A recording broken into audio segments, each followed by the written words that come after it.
हैं। मैं उम्मीद करता हूँ आप लोग सब अच्छे होंगे। हमारा जो आज का ये वीडियो है ये आपका पर्यावरण शिक्षा से है, जिसे हम EBS बोलते हैं, इन्वायरमेंट प्रोग्राम बोलते हैं। ठीक है, तो आपका जो है पर्यावरण शिक्षा से संबंधित है। ये 30 क्वेश्चन आपके रहेंगे और ये वह क्वेश्चन हैं जो अभी तक विगत एग्जामों में सबसे ज़्यादा पूछे गए क्वेश्चन हैं। मैं उम्मीद करता हूँ कि इस प्रैक्टिस सेट से आपको जो है बहुत हेल्प मिलने वाली है आगामी एग्जाम में। ये यूपी टेट, सी टेट और अदर एग्ज़ाम जितने भी टीचर के एग्ज़ाम हैं उनके लिए, सभी के लिए बहुत हेल्पफुल हो सकता है। तो दोस्तों ऐसा होता है कि कई बार ऐसा होता है, प्रैक्टिस जब हम लोग करते हैं तो प्रैक्टिस में जो है हमको क्वेश्चन आंसर लगाने की प्रैक्टिस हो जाती है, जबकि थ्योरिकल हम बहुत पढ़ते हैं बट भी फिर भी हमको उसमें जज करने की जो है क्षमता नहीं हो पाती और हम विकल्प को अच्छे तरीके से मतलब क्लियर नहीं कर पाते कौन सा उसका विकल्प सही है। चलिए इसी को आगे बढ़ाते हुए हम पहला क्वेश्चन देखते हैं कि क्या है। पहला क्वेश्चन है, लवण जो जल का अवशोषण करता है कहलाता है। यानी लवण जो जल का अवशोषण यानी ऐसे लवण जो जल का अवशोषण करते हैं उन्हें क्या कहते हैं। तो अगर हम बात करें तो हाइग्रोस्कोपिक लवण जो होते हैं वो यही लवण होते हैं। हाइग्रोस्कोपिक लवण जो होते हैं वो ऐसे लवण होते हैं जो जल का अवशोषण करता है। ठीक है, तो इसका पहले का जो आपका आंसर हो गया है वो पहला हो चुका है। ठीक, दूसरे क्वेश्चन की तरफ चलते हैं। पारिस्थितिकी तंत्र एवं प्राकृतिक अधिवासों का संरक्षण तथा उनके प्राकृतिक वातावरणों में प्रजातियों का जीवनक्षम जनसंख्या पर रखरखाव एवं प्रतिप्राप्ति के लिए प्रयुक्त पद है। तो देखिए यहाँ पर क्या है, प्राकृतिक पर्यावरण वातावरण और प्रजातियों का जीवनक्षम जनसंख्या, यहाँ से क्वेश्चन को उठाएंगे और कुछ नहीं है यहाँ पर। तो इसमें जो आपका करेक्ट हो जाएगा वो हो जाएगा स्वस्थानीय संरक्षण। स्वस्थानीय संरक्षण यानी ऐसा संरक्षण होता है जिसमें पारिस्थितिक तंत्र एवं प्राकृतिक अधिवासों का संरक्षण तथा उनके वातावरण की प्रजातियों का जीवन संख्या रखरखाव किया जाता है। उन्हें हम क्या कहते हैं, स्वस्थानीय संरक्षण। स्वस्थानीय संरक्षण उन्हीं को कहा जाता है। ठीक है, चलिए नेक्स्ट क्वेश्चन देखते हैं कि नेक्स्ट क्वेश्चन क्या है हमारा। समुद्री कच्छपों को जीवंत जीवाश्म कहा जाता है। तो पहली बात तो आपको यही पता होनी चाहिए कि क्या कहा जाता है, जीवंत जीवाश्म कहा जाता है, क्योंकि वे 150 मिलियन वर्षों से अधिक समय से पृथ्वी में उपस्थित हैं। भारतीय उपमहाद्वीप के जल भागों में पाए जाने वाले 5 प्रजातियों के समुद्री कच्छप में सबसे अधिक संख्या किसकी है।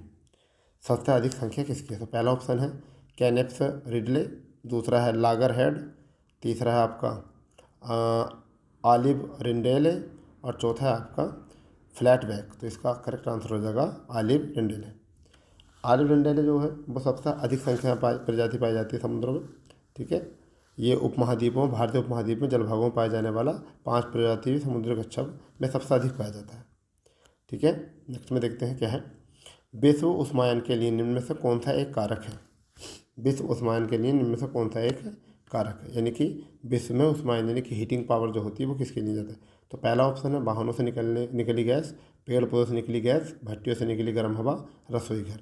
तो आप इसका करेक्ट आंसर कितना कर सकते हैं, वाहनों से निकलने वाली गैस। करेक्ट आंसर हो जाएगा इसका ए। नेक्स्ट है, धातु में प्रस्तर किससे कहा जाता है। धातु में प्रस्तर किसे कहा जाता है। तो इसे अयस्क को कहा जाता है। किसे कहा जाता है, अयस्क को कहा जाता है। जितने भी किसी धातु का अयस्क होते हैं, जैसे आपका बॉक्साइड है, बिटुमिनस है, हेमेटाइट है, मेगाटाइल होते हैं, ये सब क्या होते हैं, अयस्क होते हैं। और ये क्या कहलाए जाते हैं, धातु में प्रस्तर कहलाए जाते हैं। ठीक है, नेक्स्ट में देखेंगे, पेड़ पौधे प्रदूषण को घटाते हैं क्योंकि वे अवशोषण करते हैं। तो पता है आपको सीधे सीधे कि अवशोषण क्या करते हैं। पहला ऑप्शन है सल्फर डाइऑक्साइड, दूसरा है कार्बन डाइऑक्साइड, तीसरा है कार्बन मोनोऑक्साइड और चौथा है आपका नाइट्रोजन। तो पेड़ पौधे प्रदूषण को घटाते हैं क्योंकि वे अवशोषण करते हैं किसका, कार्बन डाइऑक्साइड का। तो करेक्ट आंसर किसका हो जाएगा, कार्बन डाइऑक्साइड का। ठीक है, तो यहाँ से कार्बन मोनोऑक्साइड जो होता है वो हमारे जो वाहन होते हैं वहाँ से निकलता है। नाइट्रोजन जो है इसकी मात्रा ज़्यादा पाई जाती है वातावरण में, तो इसकी पाई जाती है। वायुमंडल में नाइट्रोजन की मात्रा पाई जाती है, जबकि ज़मीन पर जो है ऑक्सीजन की मात्रा सबसे ज़्यादा पाई जाती है। कार्बन डाइऑक्साइड को ठोस बर्फ भी कहा जाता है, सूखा बर्फ भी कहा जाता है। ठीक है, तो इसमें देख लेंगे, इसमें नो डाउट। नेक्स्ट, भूकंप मापा जाता है। तो देखिए वो फोर्ट पैमाने में, डेसिबल में, न्यूटन में, तो रिएक्टर पैमाने। तो रिएक्टर पैमाने में क्या मापा जाता है, भूकंप मापा जाता है। करेक्ट आंसर इसका हो जाएगा। भूकंप की तीव्रता रिएक्टर स्केल पर मापी जाती है। ठीक है, भूकंप का अध्ययन सिस्मोग्राफ में होता है। तो इससे 2-4 जुड़ी चीज़ें जो होती हैं वो होती हैं। 7 से ऊपर का भूकंप जो होता है खतरनाक होता है, 7 रिएक्टर से ऊपर, और 7 से नीचे होता है हल्का भूकंप कहलाता है। ठीक है। तो भूकंप मापा किससे जाता है? रिएक्टर पैमाने से मापा जाता है। ठीक है दोस्तों। नेक्स्ट, महासागरों में जल स्तर वृद्धि का कारण क्या है? ये मोस्ट है, इसको आप इम्पोर्टेंट कर सकते हैं, वीर को वेरी वेरी इंपॉर्टेंट कर सकते हैं। महासागरों में जल स्तर में वृद्धि का कारण है ध्रुवीय प्रदेशों में बर्फ का पिघलना, अत्यधिक वर्षा, अम्ल वर्षा, इनमें से कोई नहीं। तो इसमें जो आपका क्वेश्चन हो जाएगा वो बहुत प्यारा क्वेश्चन हो जाएगा इसका, कि इसमें हो जाएगा ध्रुवीय प्रदेशों में बर्फ़ का पिघलना। जब हिमनद पिघलता है तो महासागरों में जल स्तर की वृद्धि हो जाती है। अब हिमनद रेखा जो होती है 4400 से 4500 मीटर की ऊंचाई पर होती है, जहाँ पर बर्फ़ ऑटोमेटिक जल जो है बर्फ़ बन जाता है। ठीक है, इसका करेक्ट आंसर होगा ध्रुवीय प्रदेशों में, यानी कि जो अक्षांशीय प्रदेश होते हैं हमारे ध्रुवीय में बर्फ़ पिघल जाएगा तो उसमें क्या होगा? समुद्र में जल स्तर में वृद्धि हो जाएगी। ठीक है। नेक्स्ट, वातावरण में अत्यधिक हानिकारक सल्फर मिश्रित गैस है। अत्यधिक सल्फर मिश्रित गैस है, तो इसका करेक्ट आंसर हो जाएगा SO2। क्या है? SO2। यह गैस कौन क्या होती है? Sulphur dioxide. इसे हम क्या कहते हैं? सल्फर डाइऑक्साइड, ऑक्साइड कहते हैं, सल्फर डाइऑक्साइड कहते हैं। तो इसका करेक्ट आंसर क्या हो जाएगा आपका? वातावरण में अत्यधिक हानिकारक सल्फर मिश्रित गैस जो होती है क्या होती है? CO2 होती है, सल्फर डाइऑक्साइड। ठीक है, ये सबसे ज़्यादा हानिकारक होती है।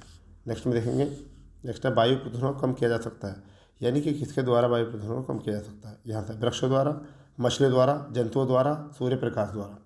तो यहाँ से करेक्ट आंसर जो हो जाएगा वो किसके द्वारा हो जाएगा? वृक्षों द्वारा, क्योंकि वृक्ष जो है कार्बन डाइऑक्साइड को अवशोषित कर लेते हैं, नाइट्रोजन गैस जो है बाहर छोड़ते हैं, सॉरी ऑक्सीजन बाहर छोड़ते हैं, कार्बन डाइऑक्साइड को अवशोषित कर लेते हैं। तो इससे वायु प्रदूषण को कम किया जा सकता है।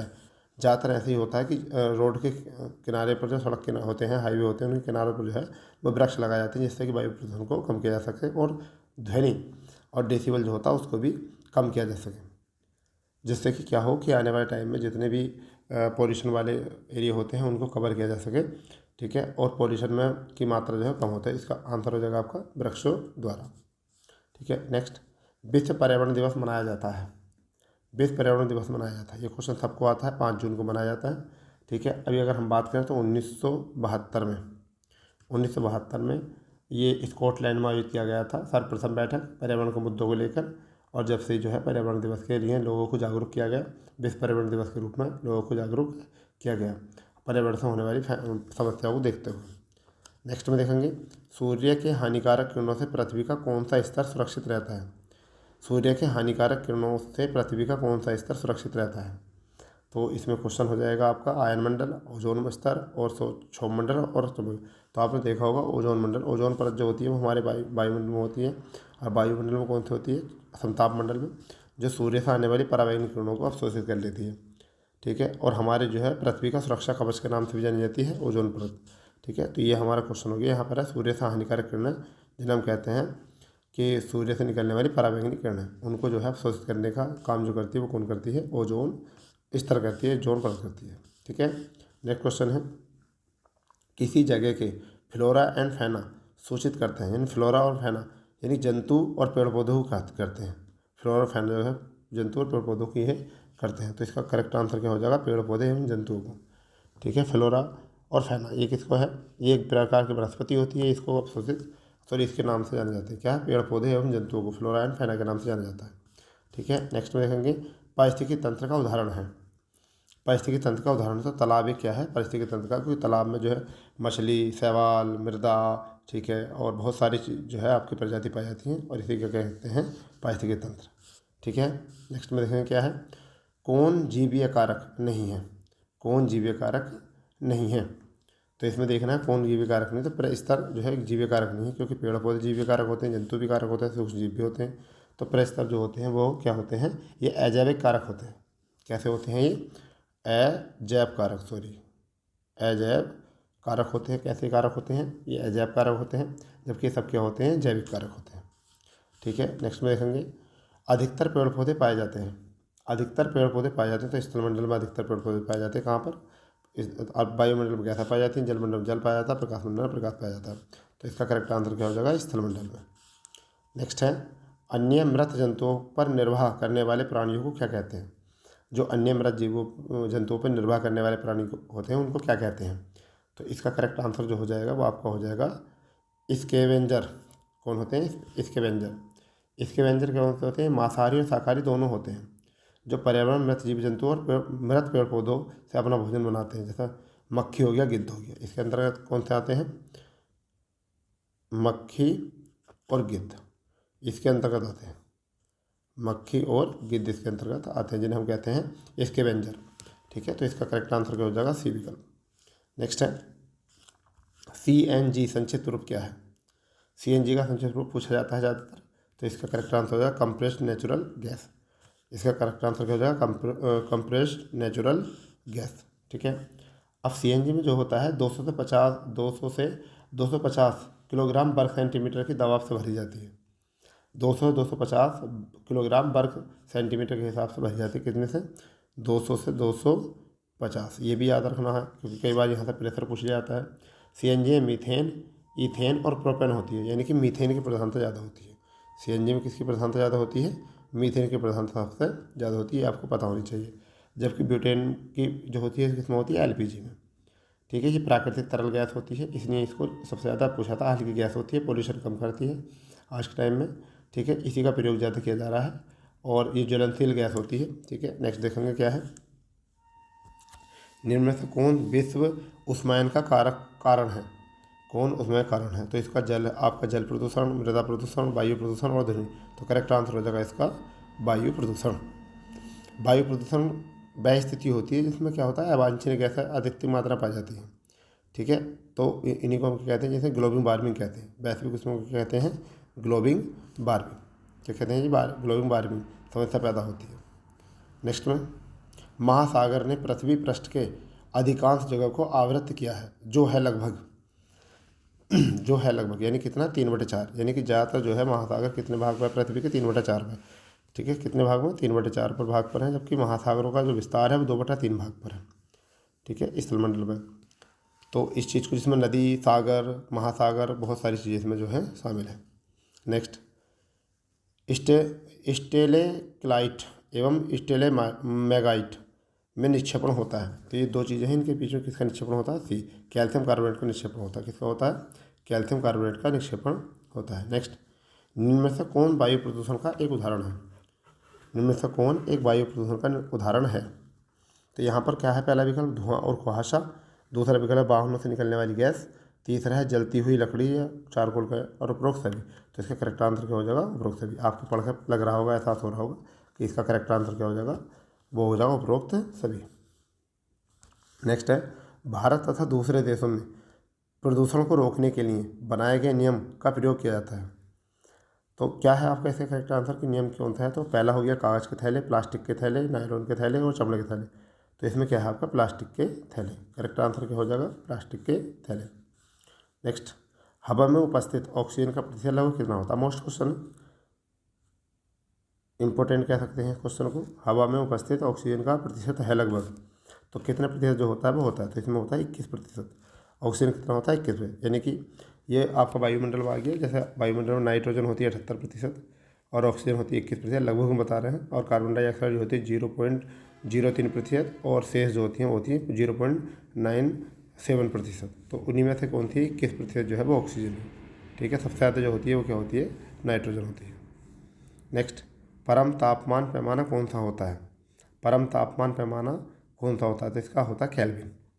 परम ताप पैमाना जो होता है वो कौन सा होता है? केल्विन होता है।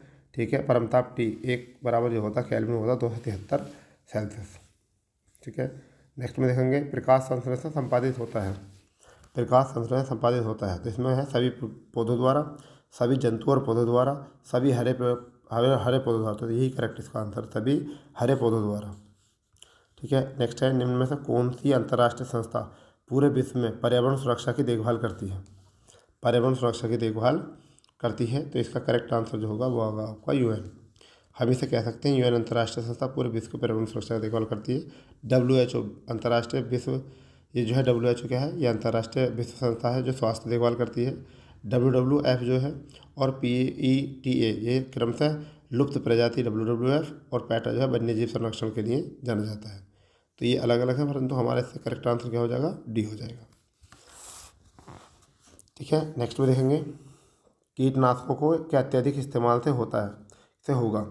कीटनाशकों के अत्यधिक इस्तेमाल से होगा। तो पहला है वायु प्रदूषण, ध्वनि प्रदूषण, जल प्रदूषण और ये सभी। तो इसमें हो जाएगा जल प्रदूषण। कीटनाशक किसके लिए? जल प्रदूषण के लिए। तो करेक्ट आंसर क्या हो गया? जल प्रदूषण। ठीक है, नेक्स्ट देखेंगे, ध्वनि या ध्वनि प्रदूषण मापा जाता है। ध्वनि या ध्वनि प्रदूषण जो मापा जाता है वो किसमें मापा जाता है? वो डेसिबल में मापा जाता है। किसमें मापा जाता है? डेसिबल में मापा जाता है। तो ये बात आपको पता होनी चाहिए। ठीक है, नेक्स्ट में देखेंगे, नेक्स्ट में है, निम्न में से कौन पर्यावरण के लिए हानिकारक है? निम्न में से कौन पर्यावरण के लिए हानिकारक है? तो पहला है कागज़, दूसरा है कपड़ा, तीसरा है आपका धातु और चौथा है प्लास्टिक। तो यहाँ से आपको जज करके पता चल रहा होगा इसका क्या हो जाएगा? प्लास्टिक। प्लास्टिक क्या होता है? ये पर्यावरण के लिए हानिकारक होता है। तो दोस्तों ये हमारा अभी 30 क्वेश्चन थे। देखिए हमारे जो लक्ष्य है वो ये है कि हम जो EVS है हमारा, कि इन्वायरमेंट जो है उसमें हम कोशिश ये करेंगे कि पूरा ही 30 के 30 क्वेश्चन आने की कोशिश करेंगे कि हमारा स्कोर पूरा हो। और देखिए कंपटीशन बहुत तगड़ा है इस बार, तो इसे थोड़ा हल्के में ना लें। और मेरा मानना यह है कि ज़्यादा से ज़्यादा प्रैक्टिस सेट लगाएं, क्योंकि ऐसा होता है अक्सर कि हम प्रैक्टिस सेट वगैरह लगाते नहीं हैं और हम बहुत ज़्यादा थ्योरी पढ़ते हैं, और इससे अंततः हमें क्या होता है कि हमको बाद में कुछ परेशानियों का सामना करना पड़ता है। तो इसमें देखिए मैंने काफ़ी क्वेश्चनों को जो है कवर किया है। ठीक है, तो देखिए जैसे कुछ क्वेश्चन ये मोस्ट हो जाते हैं कि आपका हवा में उपस्थित वाला, ये ऐसे क्वेश्चन होते हैं जो यूनिक क्वेश्चन होते हैं। फिर अगर देखिए कि यह है परमताप वाला, ये भी एक यूनिक क्वेश्चन होता है। ये केल्विन वाला जो होता है बहुत कई बार केल्विन पैमाना पूछ लिया जाता है। फिर प्रकाश संश्लेषण जो है ये हो जाता है, सभी हरे पौधों में प्रकाश संश्लेषण वाला हो जाता है। ठीक है, फिर यहाँ पर इनमें जो आपको ये क्वेश्चन है ये बहुत यूनिक क्वेश्चन है। कई बार इसका WWF के बारे में पूछ लिया क्या होता है? वर्ल्ड फंड हो जाएगा। पैटा जो हो जाएगा क्या हो जाएगा? पैटा जीव वन्य जो जीव जंतु उनके लिए हो जाता है। WHO स्वास्थ्य हो जाता है। ठीक है, UN जो होता है वो किस संस्था के अंतर्गत आता है? तो इनकी संस्थाएँ पूछ ली जाती हैं। ठीक है, अगर हम बात करें यहाँ कि प्रदूषण, तो देखिए ये इन्वायरमेंट है, इतनी प्रदूषण से क्वेश्चन ज़्यादा बनते हैं। ठीक है, जो देश में आजकल ज़्यादा चल रहा है उनसे रिलेट करके क्वेश्चनों को ज़्यादा पूछा जाएगा। अक्सर हम क्या करते हैं कि हम अपने जो है एग्ज़ाम के करीब आकर थोड़ी सी ज़्यादा प्रैक्टिस करते हैं, जबकि उससे पहले जो है हम उन बातों पर ध्यान नहीं देते। और मेरा मानना या हमारा मानना ये होता है कि ज़्यादातर कोशिश ये करते हैं कि एग्ज़ाम से पहले जो तैयारी होती है वही हमारे काम की होती है, क्योंकि जब एग्ज़ाम होता है तो हम उस टाइम पर प्रैक्टिस करनी चाहिए। और कोशिश ये करो कि ज़्यादा से ज़्यादा थ्योरी से करो। ठीक है, और थ्योरी को जितना पढ़ोगे उसके बाद में उसी टॉपिक से MCQs लगाओ। और अंततः जब एग्ज़ाम करीब हो जाता है और उसके एग्ज़ाम का थोड़ा कम समय रहता है तो उस टाइम पर हमें प्रैक्टिस ज़्यादा कर लेनी चाहिए।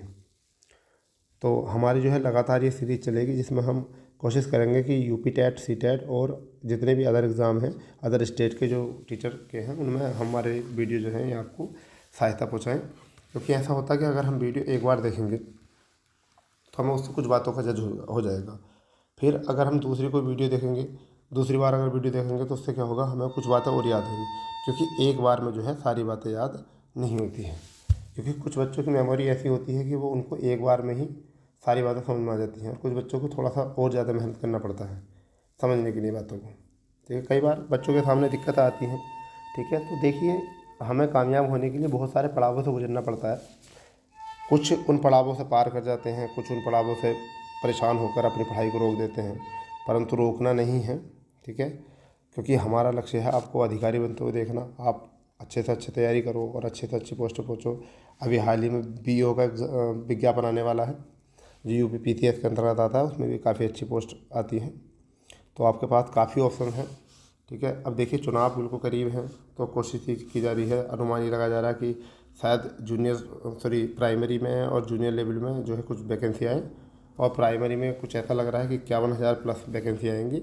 तो अगर देखा जाए तो आपका यहाँ से तैयारी एक बार में ऐसी करो जिससे कि आपकी तैयारी सभी एक साथ हो जाए, जैसे कि UP टेट, CTET और सुपर टेट। ऐसा नहीं करोगे, अगर बार बार अलग अलग करोगे और उन्हीं चीज़ों को बार बार पढ़ोगे तो टाइम ज़्यादा लगेगा, बट तैयारी आपकी कम होगी। तो जो भी टॉपिक पढ़ रहे हो उसको ऐसा पढ़िए कि अगली बार उसको पढ़ने की ज़रूरत ना पड़े, बस केवल प्रैक्टिस करने की ज़रूरत पड़े। क्योंकि जब एग्ज़ाम होंगे तो उसमें बहुत कम टाइम मिलेगा। देखना ये CTET में भी आपको बहुत कम टाइम दिया जाएगा, जिससे कि हमें लग रहा है कि दिसंबर में ये एग्ज़ाम शुरू कर दिए जाएंगे लास्ट वीक में, और वो जनवरी तक वहाँ पर रहेंगे, क्योंकि CBT जो है एग्ज़ाम होंगे, यानी कि कंप्यूटर बेस्ड टेस्ट होंगे। ठीक है, तो इसमें लग रहा है कि, और कंपटीशन तो टफ होना है क्योंकि काफ़ी लंबे समय से वैकेंसी आई नहीं है टीचर की। अभी 51,000 वैकेंसी आएंगी, तो उसमें सभी लोग अप्लाई करेंगे, 3-4 बैचेस में रहेंगे, तो कंपटीशन थोड़ा टफ है। तो दोस्तों अगर आपको मेरा सजेशन अच्छा लगा हो तो उसके लिए आप हमारे चैनल को ज़्यादा से ज़्यादा शेयर करें और सब्सक्राइब करें और लाइक करना ना भूलें। ठीक है दोस्तों, जय हिंद जय भारत। जैसे जैसे मुझको टाइम लग रहा है मैं आपके लिए वीडियो बना रहा हूँ, क्योंकि बिजी शेड्यूल है और टीम वर्क का काम स्वयं करना होता है। ठीक है, तो आपके सपोर्ट की बहुत ज़रूरत है, जिससे कि हम थोड़ा आगे डेवलप हों और हम आपके लिए अच्छे से अच्छा कंटेंट आपको प्रोवाइड कर सकें। तो जय हिंद जय भारत।